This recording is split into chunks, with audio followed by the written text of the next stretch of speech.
Hello friends, आज की इस वीडियो में हम कुछ क्वेश्चन सोल्व करेंगे जो कि KVS 2012 के एग्ज़ाम में आए गए हैं। उसमें सबसे पहला क्वेश्चन आपसे पूछा गया है, the mass of non volatile solute of molar mass 40 gram per mole that should be dissolved in 114 gram of octane to lower its vapour pressure by 20%। कि नॉन वोलेटाइल सोल्यूट का कितना अमाउंट 114 ग्राम 114 ग्राम octane में घोला जाए ताकि उसकी वजह से सॉल्यूशन का वेपर प्रेशर 20% डिक्रीज हो जाए। अब जो वेपर प्रेशर डिक्रीज होगा वो किसके कंपैरिजन में डिक्रीज होगा? वो प्योर प्रेशर ऑफ सॉल्वेंट के कंपैरिजन में डिक्रीज होगा। ठीक है, so pure pressure of solvent के कंपैरिजन में हमें उसको डिक्रीज करना है। कितना डिक्रीज करना है? 20%। जो सॉल्यूट मिलाया गया है उसका मास हमें कैलकुलेट करना है। कितने ग्राम सॉल्वेंट में मिलाया गया है? 114 ग्राम ऑक्टेन में डिजोल्व किया गया है। साथ ही साथ सोल्यूट का जो मोलर मास है वो हमें 40 ग्राम पर मोल दिया गया है। तो स्टार्ट करते हैं। मास ऑफ सोल्यूट हम मान लेते हैं x है, x ग्राम। इधर से मोलर मास ऑफ जो सोल्यूट आपको दिया गया है, मास ऑफ सोल्यूट को हम रिप्रेजेंट कर लेते हैं W से। सो W भी हम मान लेते हैं x ग्राम। मोलर मास आपको जो दिया गया है सोल्यूट का वो है आपका 40 gram per mole. Mass of जो सॉल्वेंट आपको दिया गया है यानी WA वो है 114 ग्राम और ऑक्टेन है। ठीक है, ऑक्टेन है इसलिए उसका जो फॉर्मूला बनेगा वो होगा आपका C8H18 जिसका मोलर मास अगर हम कैलकुलेट करेंगे MA तो वो आपको 114 ग्राम ही मिलेगा। ठीक है, तो साथ हम मान लेते हैं कि जो प्योर प्रेशर है सॉल्वेंट का वो है आपका P0। ठीक है, pure pressure of solvent, pure pressure of solvent को हमने मान लिया है P0 और जो प्रेशर है सॉल्यूशन का वो मान लेते हैं PS। So PS is the pressure of solution. Solution का प्रेशर है हमारे पास में PS। सो अगर क्वेश्चन के अकॉर्डिंग चलें तो सॉल्यूशन का जो प्रेशर है वो 20% डिक्रीज हो जाना चाहिए, यानी 20% डिक्रीज हो जाने के बाद वो आना कितना चाहिए? 80% ऑफ P0। सो PS की जो वैल्यू है वो 80/100 P0 आएगी। Relative lowering in vapour pressure का कंसेप्ट लगाते हुए हम लिखेंगे P0 minus PS upon P0 equal to XB, जहाँ पर P0 आपका प्योर प्रेशर ऑफ सॉल्वेंट है, PS pressure of solution, XB आपका मोल फ्रैक्शन है। और जैसा कि हम जानते हैं मोल फ्रैक्शन किसी भी कंपोनेंट का निकाला जाता है the moles of that component divided by moles of total solution. तो यहाँ पर हमें सोल्यूट के मोल फ्रैक्शन कैलकुलेट करने हैं, इसलिए moles of solute divided bye moles of solute plus solvent. जो वैल्यूज़ हमें गिवन है वो सब रख लेंगे हम।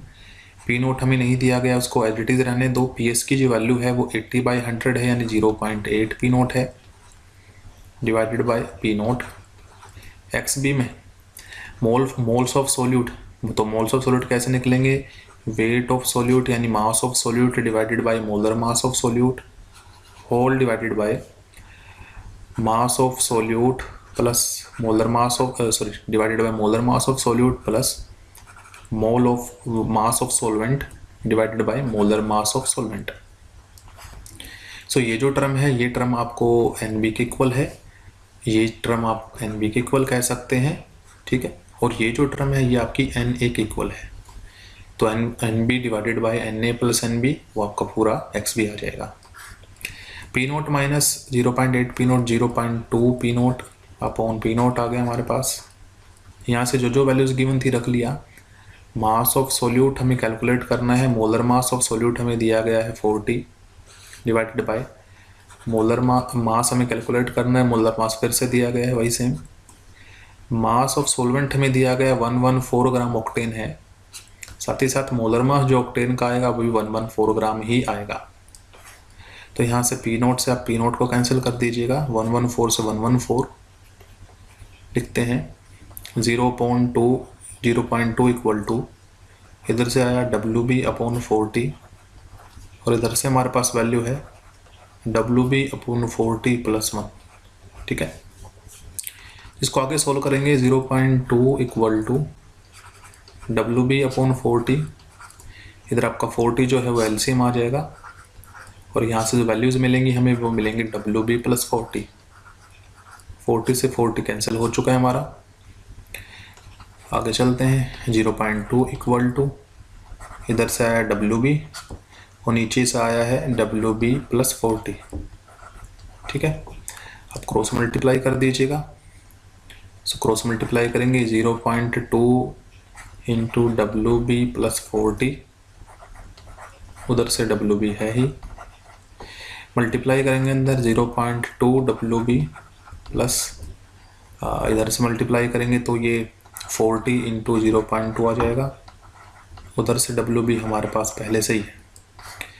इसको उधर लेके जाएंगे तो WB में से 0.2 WB जाएंगे, हमारे पास 0.8 WB बचेंगे और इधर से हमारे पास बचेगा 40 इंटू 0.2। WB कैलकुलेट करना है, सो 40 इंटू 0.2 अपॉन 0.8, पॉइंट से पॉइंट कैंसिल हो जाएगा, 2 4 जा 8, 4 से कैंसिल करेंगे तो 10 ग्राम जो है वो आपका आएगा सोल्यूट का मास। कि जो सोल्यूट हमें मिक्स करना है वो 10 ग्राम है। सो आपके जितने भी ऑप्शन दिए गए हैं उसमें से आपका ऑप्शन जो 1 है वो करेक्ट है। बढ़ते हैं नेक्स्ट क्वेश्चन की तरफ। नेक्स्ट क्वेश्चन में पूछा गया है, during the adsorption of gas on the surface of A solid which of the following statement is true. Delta G is, first option में है delta ji is less than 0, delta H greater than 0, delta S less than 0। ठीक है, second option में delta G greater than 0 है, delta H less then है, delta S भी less then है। Third option में आपको दिया गया है जो है delta G less than equal to 0, less than 0, delta H भी less than 0, delta S less than 0 है। फोर्थ ऑप्शन में है delta less than 0, delta H less than 0 and delta S greater than 0। So friends, इसका जो option third है वो correct है, क्योंकि जब भी किसी सरफेस पर किसी भी गैस के पार्टिकल अटैच होते हैं, एडजॉर्ब होते हैं, ठीक है, तो हमेशा ये जो प्रोसेस है ये स्पॉन्टेनियस प्रोसेस होती है और स्पॉन्टेनियस प्रोसेस के लिए डेल्टा जी की वैल्यू हमेशा नेगेटिव आती है, यानी डेल्टा जी की वैल्यू लेस देन 0 रहेगी।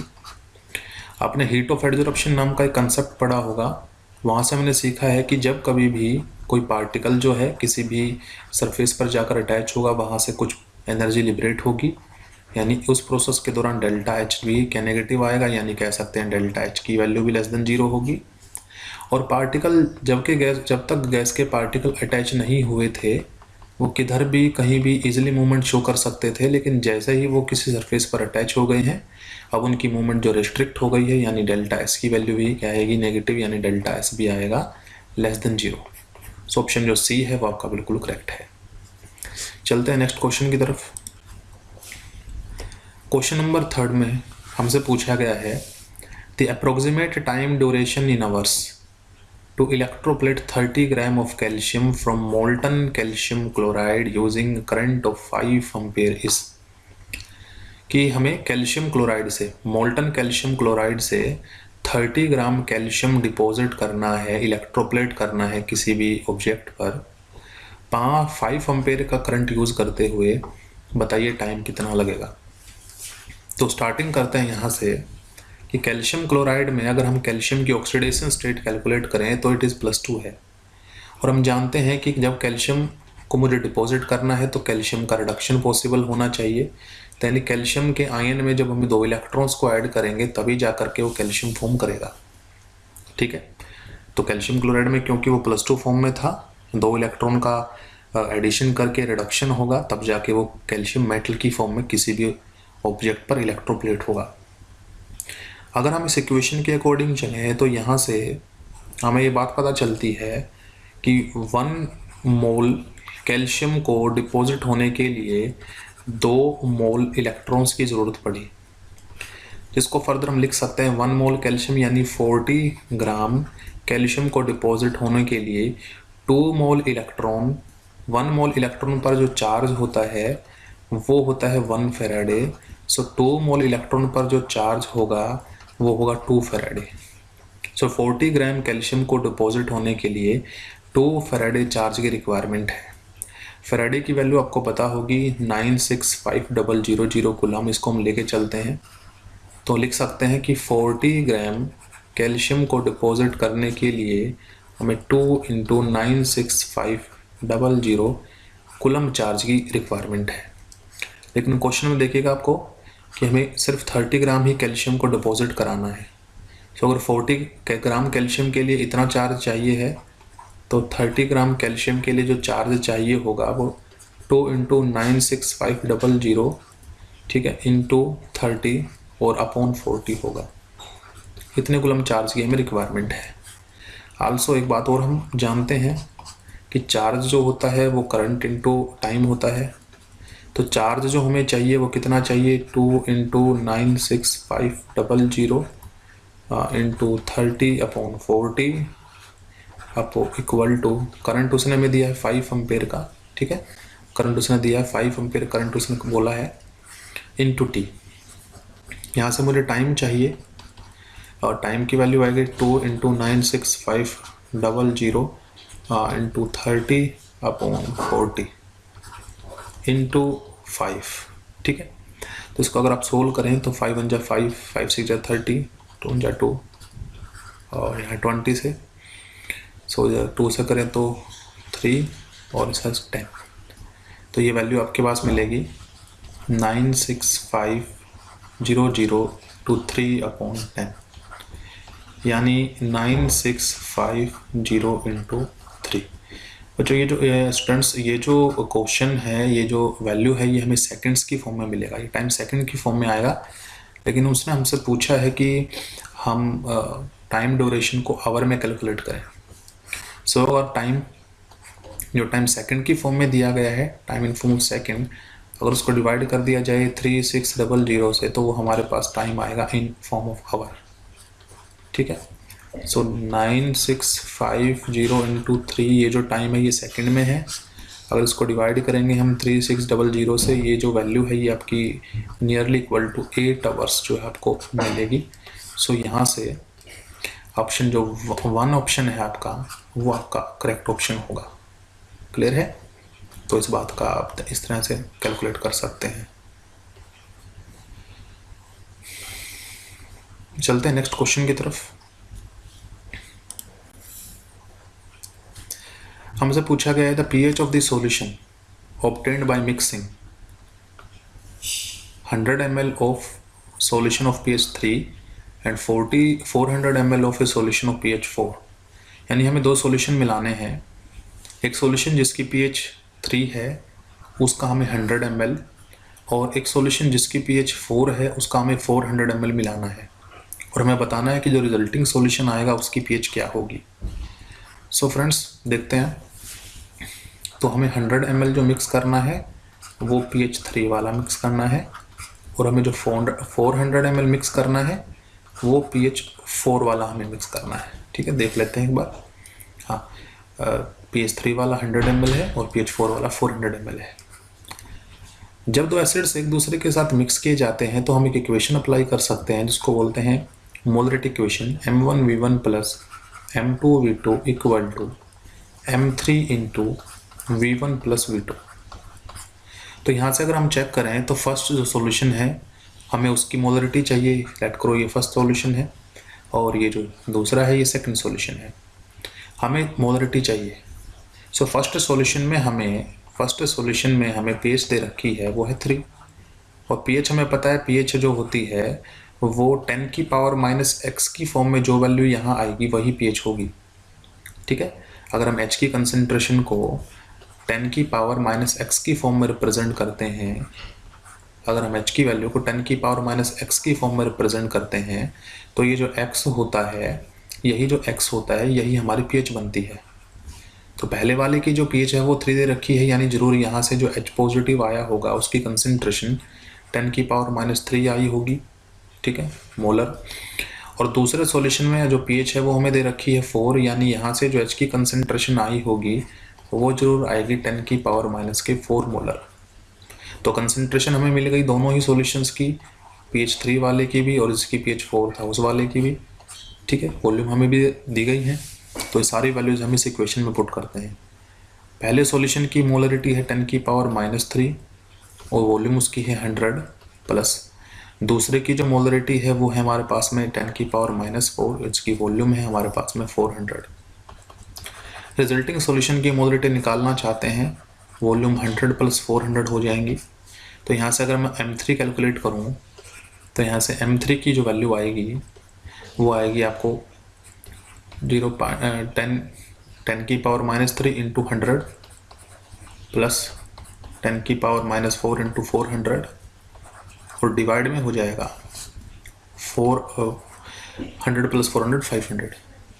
यहाँ से अगर इसको हम अगर हम करें, M3 की जो वैल्यू है वो क्या आएगी, अगर आप ध्यान से देखें तो इन दोनों में से ही अगर मैं 10 से मल्टीप्लाई करके, सॉरी इसको 10⁻⁻⁴ इंटू 400 है, अगर उसको 10 से मल्टीप्लाई कर लें तो ये जो वैल्यू है ये तो 10⁻³ इंटू 100 है ही, वहाँ से भी अगर मैं 10 से मल्टीप्लाई कर लूँ तो ये 10⁻³ हो जाएगा और वो वहाँ से 40 बच जाएगा अपॉन 500।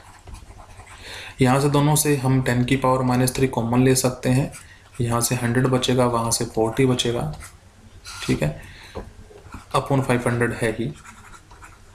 ये आपकी थर्ड जो सॉल्यूशन है उसकी मोलरिटी आ रही है, जिसको आप फर्दर सोल्व करेंगे तो आएगा आपका 140 इंटू 10⁻³ अपॉन आएगा 500। क्लियर है? इसको थोड़ा और सोल्व कर लें, 14/50। तो 14/15 अगर हम करेंगे तो यहाँ से जो थर्ड वैल्यू आएगी, ठीक है, M3 की जो वैल्यू आएगी, सॉरी M3 की जो हमारे पास वैल्यू आएगी वो कितनी आएगी, 14/50, ठीक है। तो यहाँ से आप एक काम करें, हम 50 को लिख सकते हैं 14 इंटू, ये तो एज है ही, 50 को लिख सकते हैं 5 इंटू 10, ये जब 10 ऊपर जाएगा तो ये पावर जो है -4 हो जाएगी, तो 14/5 इंटू 10⁻⁻⁴ हो गया, ठीक है। और यहाँ 5 से इसको हम कट कर दें, सो 5 2 10 इंटू 8, यानी मोलरिटी जो 3 आ गई, यानी जो कंसनट्रेशन आ गई H की, तो इस थर्ड सॉल्यूशन के अंदर दोनों को मिक्स करने के बाद वो आ गई 2.8 इंटू 10⁻⁴। हम सबको पता है pH का जो फॉर्मूला होता है वो नेगेटिव लॉगरिथम होता है H पॉजिटिव, तो हमसे pH पूछी है तो माइनस नेगेटिव लॉगरिथम, और H की कंसंट्रेशन हमारे पास आ गई 2.8 इंटू 10⁻⁴, ठीक है। हम एक काम करते हैं, नेगेटिव को बाहर आने देते हैं, लॉग में जब नंबर मल्टीप्लाई में होते हैं तो वैड में खुल जाते हैं, तो लॉगरिथम 2.8 प्लस में लॉगरिथम हो जाएगा 10⁻⁻⁴, ठीक है। तो इसको फर्दर सोल्व करने पर मिलेगा हमें लॉगरिथम 2.8, लॉगरिथम में कोई नंबर हो, लॉगरिथम में कोई नंबर हो, नंबर की कोई पावर हो तो वो पावर आगे आ जाती है, ठीक है। तो यहाँ भी क्या होगा, वो पावर आगे आ जाएगी, यहाँ भी -4 जो है वो आगे आ जाएगा और लॉगरिथम 10 बच जाएगा। लॉगरिथम 10 की वैल्यू होती है 1, ठीक है, तो ये 1 हो गया। यहाँ से इस माइनस को जब अंदर लेके जाएंगे तो माइनस का 4 प्लस हो जाएगा और ये प्लस लॉगरिथम 2.8 हो जाएगा माइनस के, सो 4 माइनस लॉगरिथम 2.8 हमारा जो है आंसर होगा।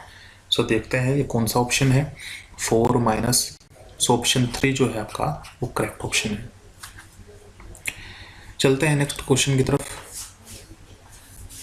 क्वेश्चन 5 में हमसे पूछा गया है इक्विलिब्रियम कांस्टेंट हमें कैलकुलेट करना है।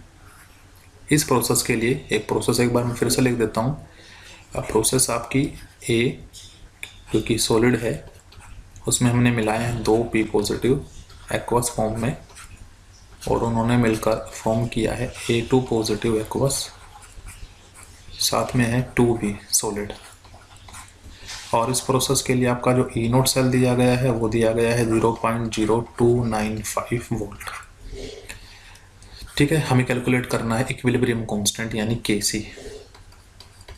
जैसा कि आप जानते हैं बाय नर्नस्ट इक्वेशन अगर हम अप्लाई करें तो नर्नस्ट इक्वेशन से हम जानते हैं E cell equal to E0 cell minus E0 cell minus 2.303 RT/NF logarithm. यहाँ से अगर देखें तो प्रोडक्ट में जो चीज़ें हैं वो कंसंट्रेशन मल्टीप्लाई होंगी ऊपर और जो लेफ्ट में चीज़ें हैं उनकी कंसंट्रेशन की मल्टीप्लाई होगी डिनोमिनेटर में, कोफिशिएंट को पावर लगा देंगे।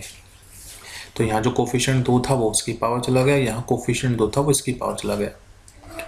लेकिन इसने हमसे पूछा इक्विलिब्रियम कांस्टेंट, और हमें एक बात पता है कि एट इक्विलिब्रियम की कंडीशन में जो ई सेल होता है वो ज़ीरो हो जाता है, ठीक है, क्योंकि जो दोनों पोटेंशियल्स होते हैं वो इक्वल हो जाते हैं। तो ऐसे केस में ई सेल की वैल्यू ज़ीरो हो जाती है। तो अगर मैं ई सेल को यहाँ ज़ीरो रखूँ तो मेरे पास वैल्यू मिलेगी E naught cell equal to 2.303 अपॉन एन एफ, इधर से आर टी लॉगरिथम ऑफ। अब इक्विलिब्रियम के टाइम पर जो कंसंट्रेशंस हैं वो कांस्टेंट हो जाती हैं, तो ये न्यूमरेटर में जो चीज़ें हैं कंसंट्रेशन टर्म में ये भी कांस्टेंट हो जाएंगी, ये भी कांस्टेंट हो जाएंगी। तो इन दोनों को डिवाइड करके हम कांस्टेंट बोल देंगे के सी। यहाँ से ई नोट सेल आपको दिया गया है 0.0295, ठीक है, 0.0295 आपको दिया गया है, equal to 2.303 R T upon F, इसकी वैल्यू आपको दी गई है। और एन की जो वैल्यू है यानी इलेक्ट्रॉन चेन कितना आया, तो आप देख रहे हैं यहाँ ए की ऑक्सीडेशन स्टेट 0 है, यहाँ +2 हो गई, सो 2 का चेंज आया है। आपको दी गई है जो ये वैल्यू, इतनी वैल्यू है, ये वैल्यू आपको दी गई है, ठीक है, ये एलरेडी चल ही रहा है। तो यहाँ से 0.0295 आ गया, यहाँ से ये जो वैल्यू है आपको दी गई है 0.0591 आपको दी गई है, 0.059, ठीक है। सो 0.059 और अपॉन 2, इधर से आएगा लॉगरिथम ऑफ के सी। अगर हम 0.0295 इक्वल टू, अगर हम इस 0.0 इसको डिवाइड करते हैं तो भी हमारे पास वैल्यू आती है 0.0295। उधर से है लॉगरिथम के सी, यहाँ से कट जाएगा, ये 1 आ जाएगा, उधर से लिख सकते हैं लॉगरिथम के सी। हम सब जानते हैं कि 1 को लिख सकते हैं लॉगरिथम 10, इधर से आएगा लॉगरिथम ऑफ के सी। जब दोनों तरफ लेंगे एंटी लॉगरिथम, ठीक है, टेकिंग एंटी लॉगरिथम जब यहाँ से लेंगे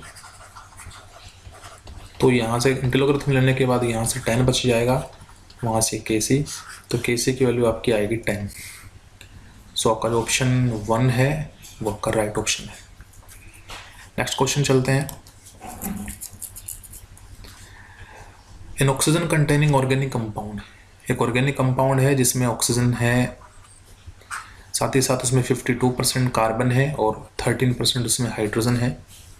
उसकी वेपर डेंसिटी आपको दी गई है 23, ठीक है, और कंपाउंड जो है वो सोडियम मेटल के साथ रिएक्ट करके हाइड्रोजन गैस बनाता है।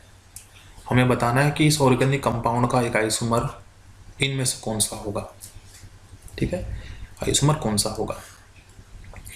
सो जो डाटा हमें गिवन है वो लिख लेते हैं। कार्बन की परसेंटेज उन्होंने दे रखी है 52% कार्बन, तो परसेंटेज ऑफ कार्बन दी गई है 52, परसेंटेज ऑफ हाइड्रोजन उन्होंने जो दे रखी है वो 13 है, ठीक है, 13 है। और परसेंटेज ऑफ ऑक्सीजन अगर देखेंगे तो 100 में से सब्ट्रैक्ट कर देंगे 52 प्लस 13 को, तो ये वैल्यू आएगी 35। अब एक टेबल बनाते हैं, जिस टेबल में हम सबसे पहले लिखेंगे सिंबल्स, ठीक है, यहाँ हम लिखेंगे सिंबल्स लिखेंगे। पहला है कार्बन, दूसरा है हाइड्रोजन, तीसरा ऑक्सीजन है। यहाँ हम लिखेंगे इनकी परसेंटेज जो गिवन है। कार्बन की परसेंटेज दी गई है 52, हाइड्रोजन दिया गया 13, ऑक्सीजन दिया गया 35। थर्ड जो कॉलम है उसमें हम लिखेंगे इनके एटॉमिक मासेस। तो कार्बन का एटॉमिक मास 12 होता है, हाइड्रोजन का 1, ऑक्सीजन का 16 होता है। यहाँ हम निकालें इनका रेशो यानी मोल कह सकते हो आप, जो कि होंगे 52/12 given percentage divided by atomic mass करके 13/1, और इधर से आएगा 35/16। यहाँ से अगर आप कैलकुलेट करेंगे तो ये वैल्यू आएगी 4.8 के समथिंग, यहाँ से आएगा 13 और ये वैल्यू आपके पास मिलेगी 2.2। क्योंकि जो वैल्यूज़ आई हैं ये होल नंबर नहीं आई हैं, इसलिए हम जो सबसे स्मॉल क्वांटिटी यहाँ प्रेजेंट है उसी से इसको डिवाइड कर देंगे। तो सबसे छोटी जो क्वांटिटी प्रेजेंट है वो 2.2 है, तो मैं 4.8 को डिवाइड कर दूंगा 2.2 से, ठीक है।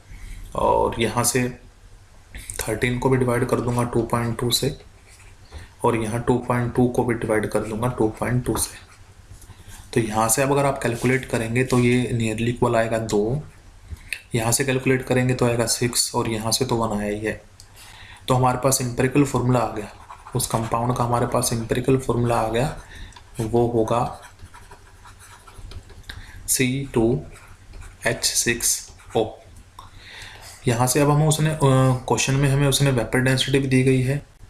सो अगर हम यहाँ से मोलिकुलर मास निकालना चाहेंगे तो molecular mass 2 into vapour density हो जाएगा। तो molecular mass equal to 2 into vapour density दी गई 23, तो 46 आ गया आपके पास में, तो ग्राम पर मोल। तो अगर मैं यहाँ से n निकालूंगा तो n का फॉर्मूला होता है empirical formula mass divided by molecular formula mass. ठीक है, एम्पिरिकल फॉर्मूला मास निकाल लो, कार्बन का 12 इंटू 2 प्लस 1 इंटू 6 प्लस 16, सो ये आएगा 24 प्लस 6 प्लस 16 यानी 46।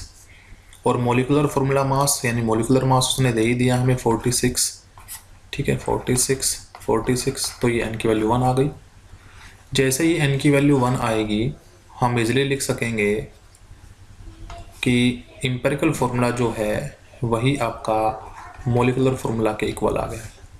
तो इसका मोलिकुलर फॉर्मूला भी कितना है, मोलिकुलर फॉर्मूला हमारे पास मिल गया हमें C2H6O। अब हमें ये चेक करना है कि इस कंपाउंड का कौन सा आइसोमर यानी इस ऑर्गेनिक कंपाउंड का कौन सा आइसोमर हाइड्रोजन के साथ लिबरेट होकर हाइड्रोजन गैस प्रोवाइड करता है। इतना बात तो क्लियर है कि अगर हाइड्रोजन के साथ सोडियम के साथ उसने रिएक्शन होकर के हाइड्रोजन गैस प्रोड्यूस की है तो वो ऑर्गेनिक कंपाउंड नेचर में एसिडिक मिलेगा। अब आपको 4 ऑप्शन दिए गए हैं। सबसे पहला इथेनॉल है, आप इसका मोलिकुलर फॉर्मूला लिख लीजिए CH3CH2OH। ठीक है, मोलिकुलर फॉर्मूला भी C2H6O है, यानी ये उस कंपाउंड का आइसोमर हो सकता है, और ये साथ ही साथ सोडियम के साथ जैसे रिएक्ट करेगा हाइड्रोजन गैस भी प्रोड्यूस करेगा। तो ठीक है, फर्स्ट ऑप्शन तो है, हाँ हो सकता है। इथेनॉल और चेक कर लें, इथेनॉल होता है CH3CHO, इसका तो फॉर्मूला भी मैच नहीं किया तो ये उसका आइसोमर नहीं हो सकता। मिथोक्सी मीथेन यानी CH3OCH3, इसका फॉर्मूला मैच तो किया लेकिन ये हाइड्रोजन गैस लिबरेट नहीं करता है। ठीक है, सोडियम मेटल के साथ रिएक्ट होकर, तो ये भी नहीं हो सकता। और मिथोक्सी इथेन में आपका फॉर्मूला भी मैच नहीं करेगा। ऑप्शन 4 भी गलत है, सेकंड भी गलत है, थर्ड भी गलत है। आपका क्वेश्चन नंबर 1 इथेनॉल ही इसका राइट आंसर होगा। क्वेश्चन नंबर 7 में हमसे पूछा गया है which of the following is not true regarding electromeric effect. Electromeric effect के रिगार्डिंग में कौन सी चीज ट्रू नहीं है। फर्स्ट ऑप्शन दिया गया it result in the appearance of partial charges on the carbon atom. कहता है कि इलेक्ट्रोमेरिक इफेक्ट के दौरान हमें कार्बन एटम्स पर पार्शियल चार्जेस मिलेंगे, यानी कुछ इस टाइप से, अगर 2 या 2 से ज़्यादा कार्बन एटम हमारे पास है तो कुछ इस टाइप से डेल्टा पॉजिटिव या डेल्टा डेल्टा पॉजिटिव या डेल्टा डेल्टा इस तरह के चार्जेस कहता है दिखाई देंगे। लेकिन अगर आपको पता है तो ये जो पार्शियल चार्जेस हैं ये हमेशा इंडक्टिव इफेक्ट में दिखाई देते हैं। पार्शियल चार्जेस कभी भी इलेक्ट्रोमेरिक इफेक्ट में दिखाई नहीं देंगे। सो ये जो ऑप्शन है ये आपका गलत है। तो क्वेश्चन में भी हमसे ये पूछा गया कि इनमें से कौन सा ऑप्शन सही नहीं है, तो ये ऑप्शन सही नहीं है इलेक्ट्रोमेरिक इफेक्ट के रिगार्डिंग। ठीक है, दूसरा ये टेम्परेरी इफेक्ट होता है, ये भी सही है। मल्टीपल बॉन्ड पर वर्क करता है, ये भी सही है। और इनको अटैकिंग रिएजेंट चाहिए, ये भी सही है। बाकी सब सही है, ऑप्शन वाला जो है आपको रॉन्ग है। क्वेश्चन नंबर 8 में पूछा गया है कि जब हम मिथाइल ब्रोमाइड को और ब्रोमोबेंजीन को हीट करते हैं सोडियम मेटल के साथ तो इनमें से कौन सा प्रोडक्ट नहीं बनेगा।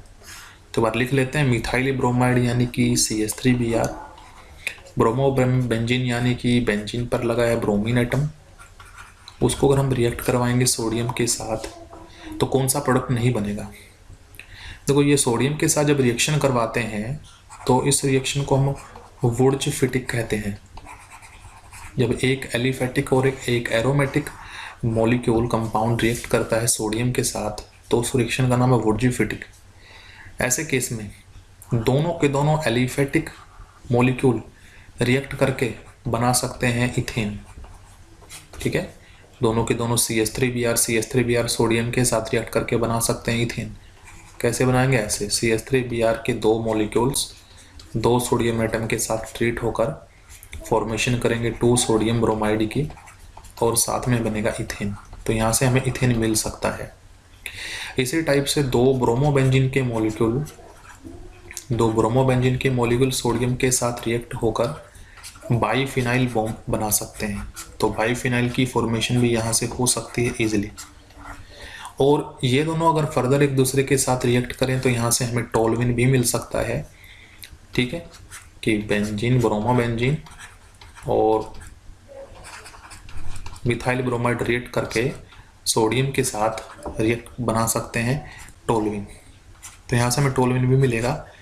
लेकिन देखो यहाँ से प्रोपेन बनने के चांसेस नहीं है, जैसा कि उन्होंने ऑप्शन 3 में पूछा गया प्रोपेन। सो प्रोपेन में हमें 3 कार्बन एटम चाहिए जो कि यहाँ किसी भी केस में प्रेजेंट नहीं होंगे।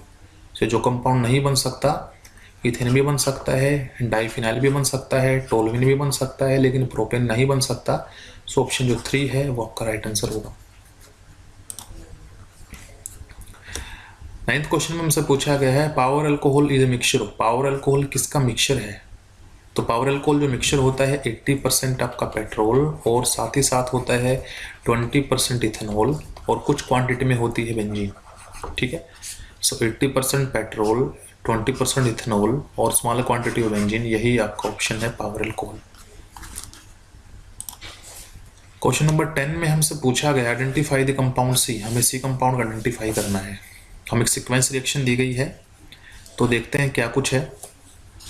सबसे पहले हमें बेंजीन दिया गया है। बेंजीन में हमें मिलाना है आइसोप्रोपाइल क्लोराइड यानी कि CH3CHCl in presence of anhydrous AlCl3 लिखा हुआ है।